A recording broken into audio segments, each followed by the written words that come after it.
while. As it's settled, Coach will start with an opening statement. Okay. We'll open up for questions.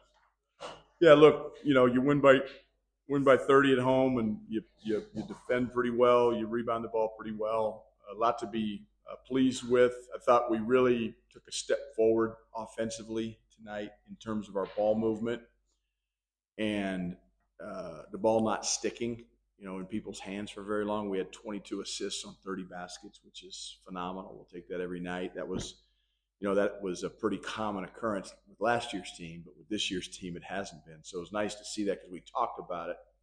Against Fullerton, if we moved the ball, moved our bodies, made ourselves hard to guard, it should be a 20-plus assist night. And we talked about that before the game, and the guys went out and did it. So I'm pleased with that. I still got to figure out our turnover issues.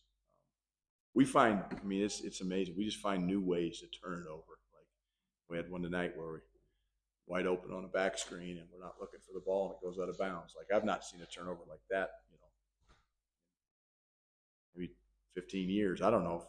But, our footwork turnovers, we're stepping out of bounds turnovers, all the things that we can correct. The good thing is the turnovers we're having, we can correct them. But so that's obviously room for improvement. But we shot the ball well. It's nice to see Andre come out and make a few and get himself going. We've been struggling from three a little bit consistently, but we got great looks. You mentioned defense. Best defensive effort of the season so far, and then in the second half especially, what did you guys get done? Yeah, I think we wore them down a little bit, Pat. I think it was part of it because, again, we're playing at altitude. They're coming from sea level. I know I talk about that a lot, but it's a fact. But then, yeah, I thought our depth really imposed itself on them. I really like the way we finished the game. As you guys know, sometimes when we sub at the end of games, to me, there are no garbage minutes, with this team and where we are because we have so much inexperience on our team. Like those last 5 to 7 minutes of the game are really important to us. Now I feel bad that we don't get our walk-ons in. But this is a year and this is a team where we've got to get guys minutes and get guys some experience so that when, the stakes get raised a little bit, they got a little bit of something to fall back on in terms of learning from the things they do well and the things. But I thought we finished really well tonight. Asanjo deserves a lot of credit. Guy plays, what was it, almost 19 minutes, didn't take a shot. He's plus 25, leads us in rebounding. That is the epitome of being unselfish and being a team guy. And, you look at the stats, nobody's going to talk about that. But it's important that I mention it because I think if we can have everybody approach the game the way Asan approaches the game, there's a selflessness about him. And he plays it extremely hard. And he's just a great teammate that we can all learn from. And I want our guys to understand that. Nobody played more than 20. Yeah. How much were you?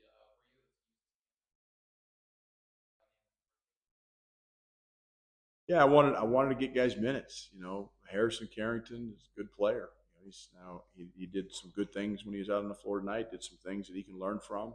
Just like everybody. Getting R.J. Smith minutes, getting Felix and Sebi minutes. They're freshmen. We got to get them. I look at Asan and Dak as freshmen.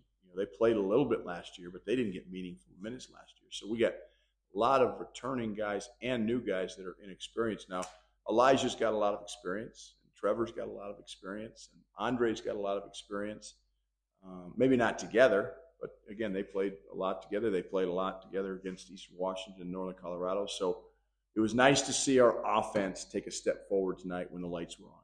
Because that's the team that we've seen in practice that I mentioned. I'd seen that in practice for the first, maybe not 30 practices, but certainly the last probably 10. But then the lights go on and that ball gets sticky and guys get a little bit trigger happy. And yeah, we wanted to play a lot of guys tonight. That was the idea going into the game, and we were able to do that. Yeah. Well, going into this game, the number one thing on the board defensively for us is guard the ball. Now I don't know how many we gave up in the second half, but in the first half, 16 of their 29 points were just guarding the ball. And this is a team that plays a lot of isolation basketball. They look to get downhill. They look to attack the rim.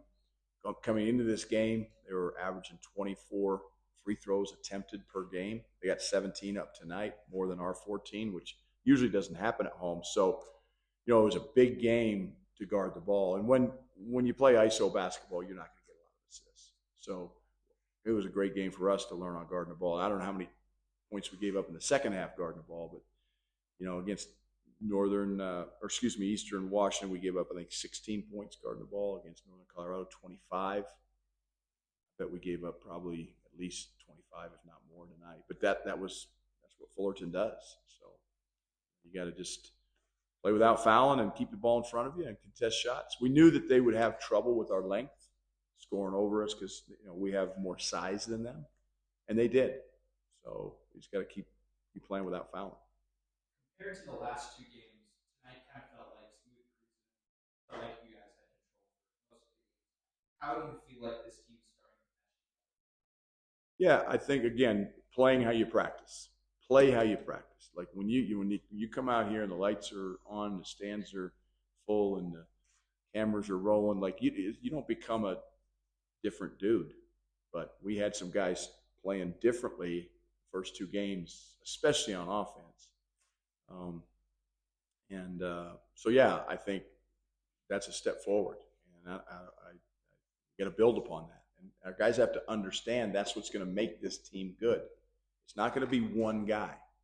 Elijah Malone had 27 points the other night against Northern Colorado. Guess what? He had 9 tonight. That's going to be part of it. He was 3 assists, no turnovers. Played really within himself, and so that's what we all have to do. If we'll all buy into that, this team's got a pretty high ceiling. You mentioned there's weird turnovers tonight, but with Julian, a guy has the ball in his hands a lot. 4 assists, 0 turnovers. Good to see him have that kind of game. Fantastic. Yeah, and I thought at halftime, I looked at Julian, Ruff, and RJ, and I think they all had 0 turnovers. Our turnovers came from I think Trevor had a couple. I think Sebastian had a couple, but we had 8 in the first half, 8 in the second half. I'm going to start naming these turnovers. Traveling is going to be an apple turnover. Bad passes are going to be a cherry turnover. We got to come up with a lot of fruit groups, because there's all kinds of. We had some boysenberries out there. I mean, we figure out new ways to do it. It's unbelievable. But hey, we got to grow. We got to grow. We got to learn. We got to get better, and that's what practice is for. So Sebastian's had a great couple of games coming off being freshman and not playing. He hurt his knee in the middle of the second half. He was walk out. How do you think that changed? I don't know. He banged his knee. I'd rather have a guy bang his knee than twist his knee. So yeah, he's a tough kid. Sebastian, the thing I love about him is he wants to be coached. He's unbelievably gifted offensively. I don't have to worry about talking to Sebastian about his 3-point shot or his, ability to run the floor and score the ball and shoot the ball. Sebastian's really gifted there. What I've got to talk to Sebastian about is how to guard and how to rebound. And again, he had 2 rebounds in 18 minutes. You should have at least 6 rebounds in 18 minutes. So that's areas of improvement for him. That he's 6'10", he should be a great rebounder, especially on the defensive end and offensive end. So, to me, Sebastian's a guy that is important to this team because he can score the ball, he can shoot the ball. He's consistently shot the ball well from 3. Like every scrimmage we've had in practices, he can score the ball. We got to get him to defend and rebound at the Colorado basketball standard level, and then you're going to have a hell of a player in your hands. Okay. Anything else? All right. Thanks, Coach. Thank you.